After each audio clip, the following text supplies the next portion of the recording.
over again by the boat to the other side. A great multitude gathered to him, and he was by the sea. And behold, one of the rulers of the synagogue, Jairus by name, when he saw him, he fell at his feet and begged him earnestly, saying, "My little girl lies at the point of death. Come and lay your hands on her, that she may be healed, and she will live." So Jesus went with him, and a great multitude followed him and thronged him.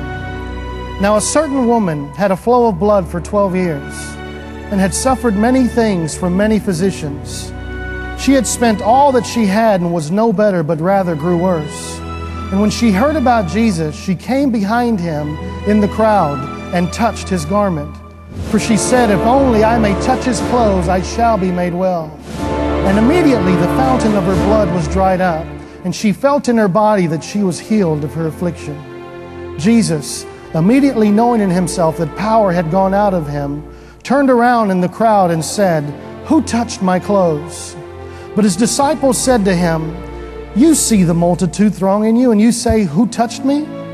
And he looked around to see her who had done this thing.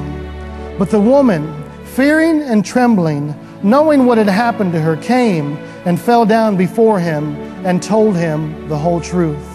And he said to her, "Daughter, your faith has made you well. Go in peace and be healed of your affliction." While he was still speaking, some of them came from the ruler of the synagogue's house, who said, "Your daughter is dead. Why trouble the teacher any further?" And as soon as Jesus heard the word that was spoken, he said to the ruler of the synagogue, "Do not be afraid, only believe." And he permitted no one to follow him except Peter, James, and John, the brother of James. And he came to the house of the ruler of the synagogue, and he saw an uproar and those who wept and wailed loudly. And when he came in, he said to them, "Why make this commotion and weep? The child is not dead, but sleeping." And they ridiculed him. But when he had put them all outside, he took the father and he took the mother of the child and those who were with him, and entered where the child was lying.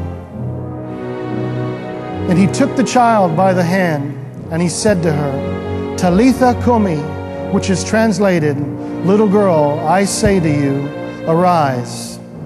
And immediately the girl arose and walked, for she was 12 years of age.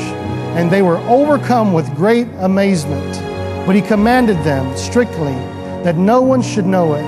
And he said that something should be given her to eat.